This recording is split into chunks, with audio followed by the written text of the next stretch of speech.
ನಮಸ್ತೆ ಕರ್ನಾಟಕ, ಹೇಗಿದ್ದೀರಾ? ಡಿಜಿಟಲ್ ದುನಿಯಾದಲ್ಲಿನ ಮತ್ತೊಂದು ವಿಸ್ಮಯಕಾರಿ ವಿಡಿಯೋಗೆ ಸ್ವಾಗತ. ಭಾರತಕ್ಕೆ ಸ್ವಾತಂತ್ರ್ಯ ಸಿಕ್ಕಿದೆ.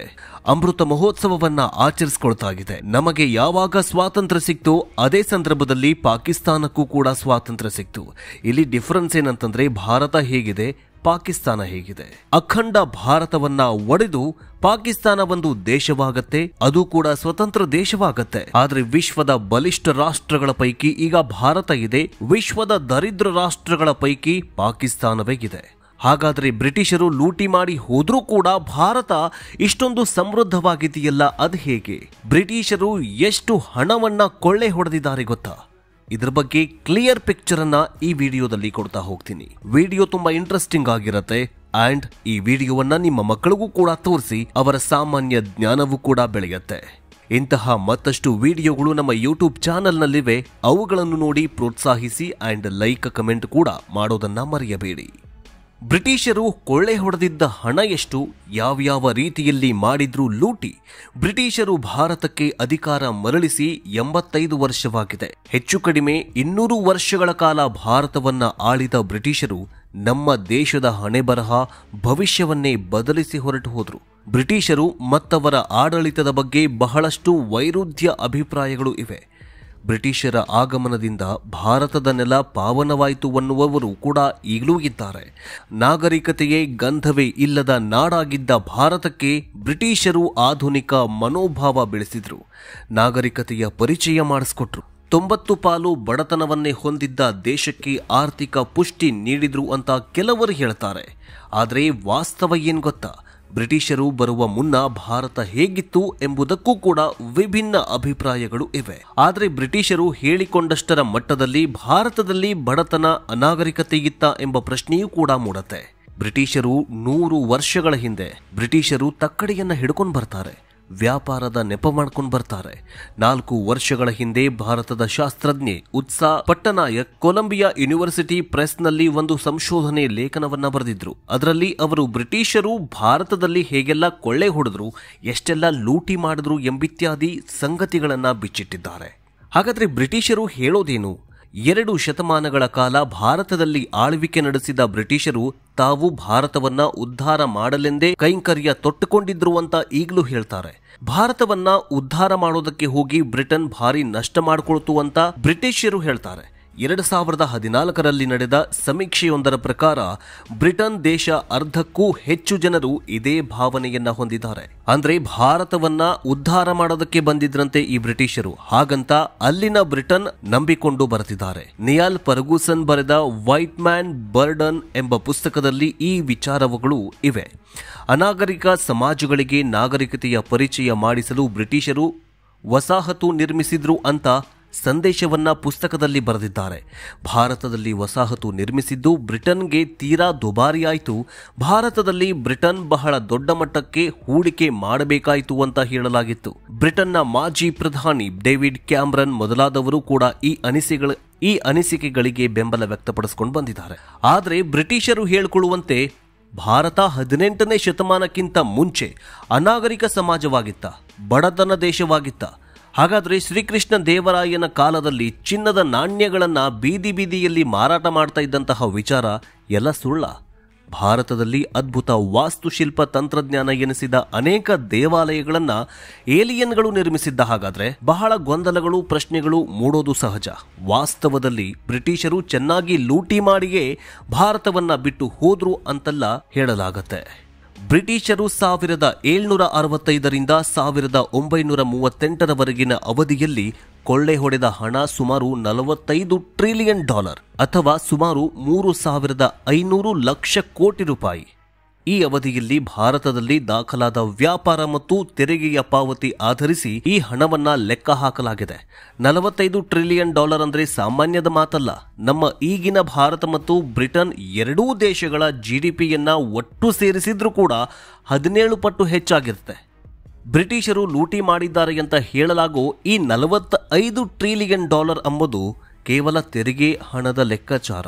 ಆದರೆ ಬ್ರಿಟಿಷರಿಂದ ಆದ ಇತರೆ ದುರ್ಬಳಕೆ, ಕ್ರೌರ್ಯ, ಮಾನಸಿಕ ಯಾತನೆ ಇತ್ಯಾದಿ ಅಂಶಗಳು ಭಾರತದ ಮಾನಸಿಕತೆಯ ಮೇಲೆ ಉಂಟು ಮಾಡಿದ ಪರಿಣಾಮಗಳನ್ನು ಹೇಗೆ ಲೆಕ್ಕಾಚಾರ ಹಾಕೋದು? ಬ್ರಿಟಿಷರು ಆಗಿನ ಕಾಲದಲ್ಲಿ ಸ್ವತಂತ್ರ ಹೋರಾಟಗಾರರನ್ನ ಹೊಡೆದು ಬಡೆದು ಹಿಂಸೆ ಕೊಡ್ತಾ ಇದ್ರಲ್ಲ, ಅದನ್ನ ಹೇಗೆ ಲೆಕ್ಕಾಚಾರ ಹಾಕೋದು? ಈ ಒಂದು ವಿಚಾರ ಈಗ ರಾಜಕೀಯ ಸ್ವರೂಪ ಪಡೆದುಕೊಳ್ತಾ ಹೋಗುತ್ತೆ. ಅದನ್ನು ಹೇಳೋದು ಬೇಡ. ಯಾವ್ಯಾವ ಪಕ್ಷಗಳು ಯಾವ ಆಧಾರದ ಮೇಲೆ ಹೇಗೆ ಮಾತಾಡ್ತವೆ ಅನ್ನೋದನ್ನ ಇಲ್ಲಿ ಚರ್ಚೆ ಮಾಡೋದು ಬೇಡ. ಆದರೆ ಬ್ರಿಟಿಷರು ನಮ್ಮ ಮೇಲೆ ಮಾಡಿದಂತಹ ದುರಾಡಳಿತ, ಕ್ರೌರ್ಯ, ಹಿಂಸಾಚಾರ ಅದನ್ನು ಹೇಗೆ ಲೆಕ್ಕಾಚಾರ ಹಾಕುವುದು ಅನ್ನುವಂತಹ ಪ್ರಶ್ನೆ ಮೂಡುತ್ತೆ.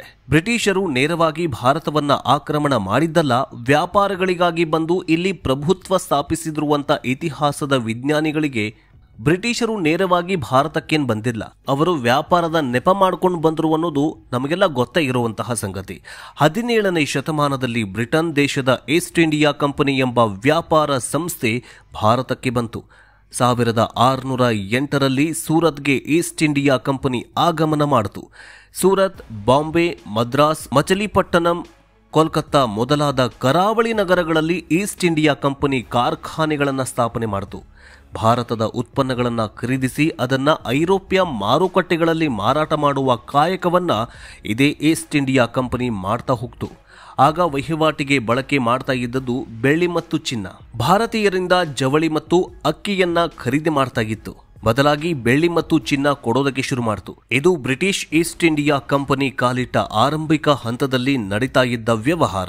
ಅದರಿಂದ ಕಂಪನಿಗೂ ಕೂಡ ಅನುಕೂಲವಾಗ್ತಿತ್ತು ಮತ್ತು ಭಾರತೀಯರಿಗೂ ಕೂಡ ಅನುಕೂಲವಾಗ್ತಾ ಇತ್ತು.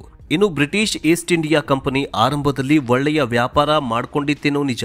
ಆದರೆ ವಿವಿಧ ಪ್ರದೇಶಗಳಲ್ಲಿ ಅವರ ಹಿಡಿತ ಮತ್ತು ಪ್ರಾಬಲ್ಯ ಹೆಚ್ಚುತ್ತಾ ಹೋದಂತೆ ಅವರ ಬಣ್ಣ ಕಳಚುವುದಕ್ಕೆ ಶುರು ಮಾಡಿತು. ಹಂತ ಹಂತವಾಗಿ ವಿವಿಧ ಪ್ರದೇಶಗಳನ್ನು ವಶಪಡಿಸಿಕೊಳ್ಳುವುದಕ್ಕೆ ಆರಂಭ ಮಾಡಿದರು. ಆಗ ತೆರಿಗೆ ಸಂಗ್ರಹವೆಲ್ಲ ಅವರ ನಿಯಂತ್ರಣಕ್ಕೆ ಬಂತು.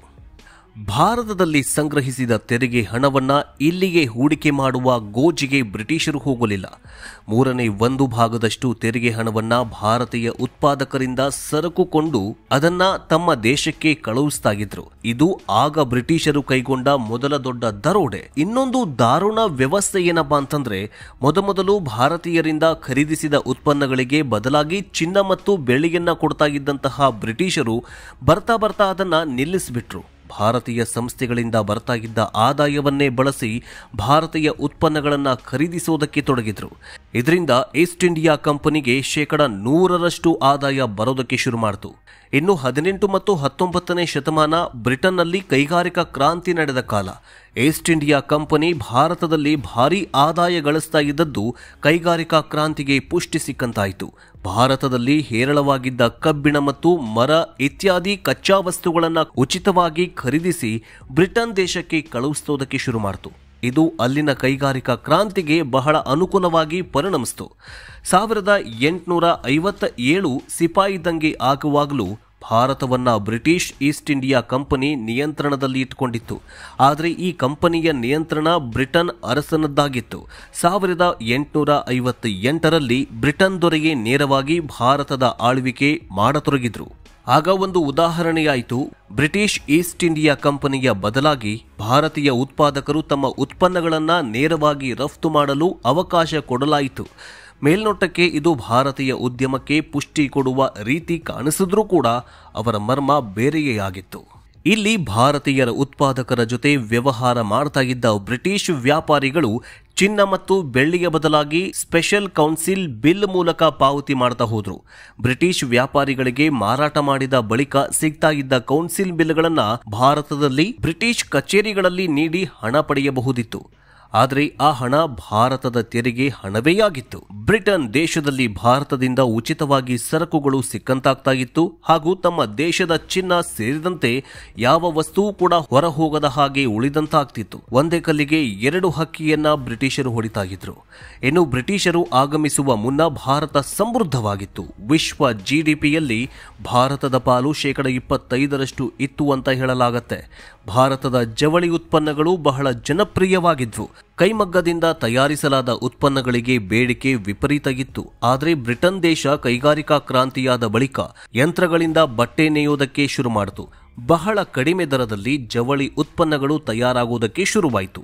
ಇದು ಭಾರತೀಯ ಸಾಂಪ್ರದಾಯಿಕ ಕೈಮಗ್ಗದ ಉತ್ಪನ್ನಗಳಿಗೆ ಹೊಡೆತ ಕೊಡುವಂತಾಯಿತು. ಗಾಯದ ಮೇಲೆ ಬರೆ ಎಳೆದಂತೆ ಬ್ರಿಟನ್ ಸರ್ಕಾರ ಭಾರತೀಯ ಜವಳಿ ಉತ್ಪನ್ನಗಳ ಆಮದು ಮೇಲೆ ಹೆಚ್ಚು ತೆರಿಗೆ ಹೇರೋದಕ್ಕೆ ಶುರು ಮಾಡಿತು. ಹೀಗಾಗಿ ಬ್ರಿಟನ್ನಲ್ಲಿದ್ದ ವ್ಯಾಪಾರಿಗಳು ಭಾರತದಿಂದ ಆಮದು ಮಾಡಿಕೊಳ್ಳುವಂತಹ ಜವಳಿ ಪ್ರಾಡಕ್ಟ್ಸ್ಗಳು ನಿಲ್ಲಿಸಿಬಿಟ್ರು. ಇದು ಭಾರತದ ಉದ್ಯಮವನ್ನ ಹಳ್ಳಕ್ಕೆ ದೂಡಿದಂತಾಯಿತು. ಭಾರತದಲ್ಲಿ ಆಳ್ವಿಕೆ ಮಾಡಲು ಆರಂಭಿಸಿದ ಬಳಿಕ ಬ್ರಿಟಿಷರು ನಡೆಸಿದ ಯಾವುದೇ ಯುದ್ಧದ ಖರ್ಚಿಗೆ ಹಣವೆಲ್ಲ ಭಾರತದಿಂದಲೇ ಲೂಟು ಹೊಡೆದಿದ್ರು.